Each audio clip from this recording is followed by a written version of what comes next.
자, 김무성 대표가 둘째 사위의 마약 사건 때문에 그동안 가슴앓이, 소화리를 많이 했는데 관련된 소식이 끊이지 않고 있습니다. 자, 사위가 자기 방어를 위해서 수임료를 냈는데 그게 개인 돈이 아니라 회사 돈이라는데 어찌된 일인지 점검해 보겠습니다. 정말로 회사 돈으로 낸 겁니까? 어떤 거죠? 예. 김무성 대표의 바로 사위를 네. 변론했던 그 검사장이 네. 최교일 서울중앙지검장인데요. 네. 거기에 이제 착수금, 사실은 이제 착수금 하면은 성공보수금이 그 뒤에 따라오는 건데 사실은 착수금이라고 하면 전체 수임료라고 그럽니다. 수임료로 5천만 원을 받았는데 네. 바로 이모 씨의 부친이 운영하는 S개발 네. 그 부동산 회사에서 5천만 원을 받았다라고 그럽니다. 자, 백성훈 변호사 어떠세요? 네. 이제 변호사로서 착수금으로 5천만 원쯤 받는 사건은 저도 거의 들어보지 못한 것 같은데. 그러니까 이게 착수금을 5천만 원을 받는 경우에 그러니까 검찰 수사 단계에서부터 재판까지 총괄을 한다면 네. 그래도 어느 정도 좀 이해가 되는데 저기 표로 보시면 아시겠지만 11월 19일 그러니까 2014년 11월 19일 날 네. 선임이 됐고요. 네. 그리고 12월 5일에 이제 공소장이 접수가 되면 검찰 단계에서 일은 끝난 거예요. 수사 단계에서 일은. 그리고 그렇죠. 재판 과정은 다른 변호사분이 담당하셨습니다. 그러면 15일 변호를 하신 건데 네. 검찰 단계에서 변호사가 할 수 있는 일이 딱 두 가지가 있습니다. 네. 하나는 피의자가 조사받을 때 같이 참여해서 같이 조사받아주는 거. 네. 또 하나는 변호인 의견서라고 해서 네. 이 사람이 이런 죄를 저질렀다라거나 아니면 뭐 저지르지 않았다거나 앞으로 어떻게 선처를 해달라거나 이런 류의 의견서를 하나 보통 내는데 네. 저는 이제 꼭 좀 궁금하고 꼭 최교일 전 중앙지검장께서 네. 답변을 해주셨으면 하는 게 네. 그동안에 무엇을 하셨는지 아, 보름 동안. 변호인 의견서라도 제출하셨었는지 네. 그게 아니면 정말 아무것도 안 하고 5천만 원을 받았다는 거기 때문에 상식적으로 이제 저희 변호사 입장에서 납득이 잘 안 되는 거거든요. 예.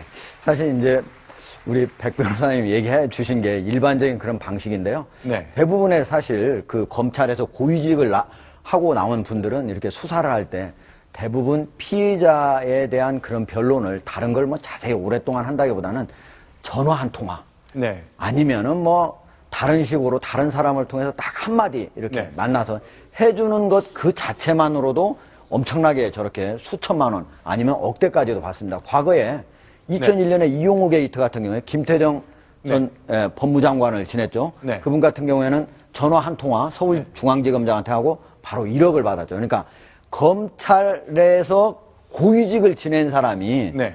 대부분 아주 고액의 수임료를 받는다 네. 하면은 그거는 자기가 장기간 오랫동안 노력해서 한다기보다는 자기가 그동안 검찰 내에서 가지고 있었던 인맥을 활용해서 단 한 번의 전화로 큰 돈을 번다 이렇게 보면 됩니다. 근데 네. 그게 지금 말씀하셨던 게 한참 문제가 됐던 그 정관예우의 폐단이라는 거거든요. 그렇죠. 그러니까 변호사라면 정상적인 변론을 통해서 돈을 벌어야 되는데 전화 한 통화로 돈을 버는 것 그런 지위를 이용해서 돈을 버는 것을 막자라고 해서 정관예우를 막자라는 취지였는데 네. 지금 일단 그 최 검사장 같은 경우에는 그렇게 얘기를 하고 있습니다. 뭐 동부지검을 찾아간 적도 없고 네. 전화를 한 적도 없다. 그러면 무언가를 하셨어야 네. 저 돈을 받은 그 뭐 목적을 제대로 이루는 거기 때문에 제가 아까 말씀드렸던 것처럼 저는 최교일 전 중앙지검장께서 네. 그렇게 전화 변론하시려고 그렇게 큰 돈 받지 않으셨다고 생각하니까 네. 무엇을 하셨는지 좀 정확하게 네. 알려주시면 얼마나 그 국민들도 목이 풀리고 좋겠습니까? 좀 그런 부분은 좀 이렇게 어느 정도 그 네. 국민들을 위해서라도 무엇을 하셨는지 좀 알려주셨으면 좋겠네요. 자, 그러면 이제 착수금으로 5천만 원 받았다고 치고 더 이상 없다고 치면요. 네.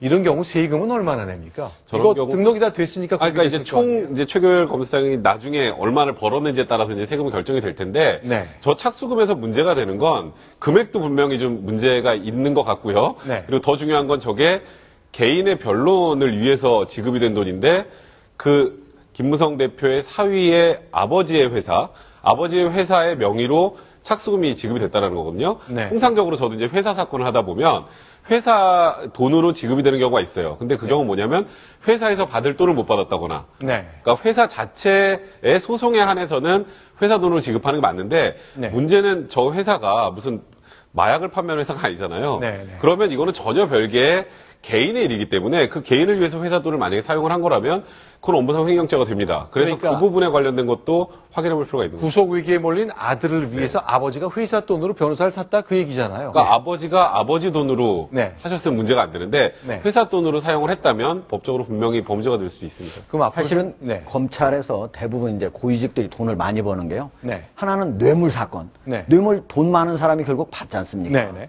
사회적 지위가 있는 사람들. 그리고 하나는 네. 그렇게 마약 피의자 사건. 네. 마약을 하는 사람들이 누굽니까? 대부분 돈 많고 시간 많은 사람들이거든요. 네. 저런 데서 대부분 수천만 원, 억대의 수임료를 많이 챙깁니다. 네. 자, 그러면 또 하나 씁쓸한 이 소식이 하나 있는데, 자, 전두환 전 대통령이 그 정부에 내야 될 돈을 내지 않았기 때문에 그동안 논란이 많았고 시끌시끌했는데 그 아들, 둘째 아들 전재용 씨가 돈을 못 내서 강제 노역 위기에 빠졌다? 이건 무슨 얘기입니까? 예.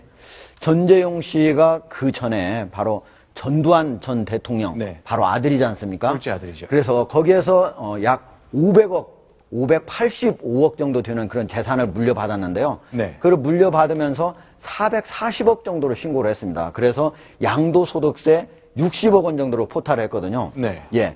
그거에 대한 벌금이 법원에서 40억 원이 나왔습니다. 네. 저 돈을 못 내면은 어떻게 되냐면은 노역장 유치라고 있습니다. 그런데 최장 1000일까지 유치를 할 수가 있습니다. 네. 그러니까 저거 만약에 저걸 못 내게 되면 1000일을 한다 그러면은 네. 들어가게 되면 매일 400만 원 정도씩 계산을 해서 들어가야 되는데요. 네. 저거를 지금 못 내가지고 한꺼번에 못 내니까 내가 이거를 좀 분할 납부를 하겠다. 네. 그래서 법원에서 오케이 해가지고 그거를 내줄 수 있도록 허용을 한 겁니다. 자, 그러면 이걸 못 낼 경우에는 노역장 유치인데 하루에 400만 원 간주인데 네. 얼마 전에 왜 하루 노역에 5억 원 때문에 네, 황제 노역 회장이 논란이 있었죠. 있었잖아요. 이 정도면 어떻습니까? 너무 전직 대통령 아들이라고 봐준 건가요? 아, 이건 봐주는 건 아니고요. 네. 그러니까 벌금형이라는 게 징역형 밑에 있는 형벌이잖아요. 네. 그러니까 벌금형이 징역형보다 낮은 형벌인데 벌금을 못 내서 노역장에 유치를 하면 사실상 벌금형이 아니라 징역형이 돼버리니까 상한을 정해놓은 거예요. 그러니까 네. 노역장 유치의 상한을 정해놓은 거기 때문에 노역장 유치 상한이 제가 알기로 3년인데 네. 그 3년 한도로 해서 벌금형 선고할 때 항상 밑에 따라 붙습니다. 네. 벌금을 만약에 피고인이 내지 않을 경우에는 하루 얼마를 기준으로 며칠을 노역장에 유치한다라는 건데 네. 그래서 지금 전재용 씨가 만약에 벌금을 내지 않게 되면 하루 일당을 400만 원씩 해서 1000일을 유치하겠다라는 건데요. 네. 근데 이제 문제는 네. 이 분할 납부를 지금 요청을 한 거거든요. 전재용 씨가. 쪼개서 내겠다. 그러니까 지금 다 못 낸다. 지금 돈이 네. 없다. 근데 분할 납부라는 건 아무나 받아주는 게 아니에요. 네. 그러니까 기초생활수급자나 장애인이나 아니면 큰 재해를 만나서 어쩔 수 없이 지금 일시불로 벌금을 못 낼 경우에 한해서 인정을 해주고 그 외에 특별한 사정이 있는 경우에 인정을 해주는 건데 그러니까 검찰 입장에 생각을 해보면 전재용 씨가 벌금을 안 내고 소위 말해서 노역장에 유치되면 손해입니다.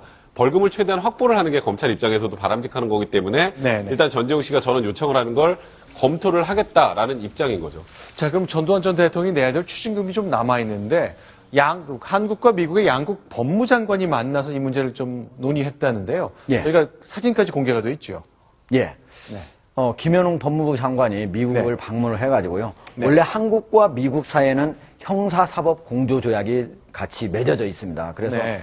전두환 대통령이 해외로 빼돌린, 미국으로 빼돌린 재산을 조사를 해서 그거를 추징을 하자 하는데 네. 합의를 했고요. 네. 이번에 김현웅 법무부 장관이 가가지고 그러면 그동안에 미국 네. 검찰에서 확보를 해가지고 몰수를 한 금액을 돌려달라 했더니 바로 112만 달러, 우리 돈으로 약 13억 원을 바로 계좌송금으로 넣어줬다고 합니다. 네. 네.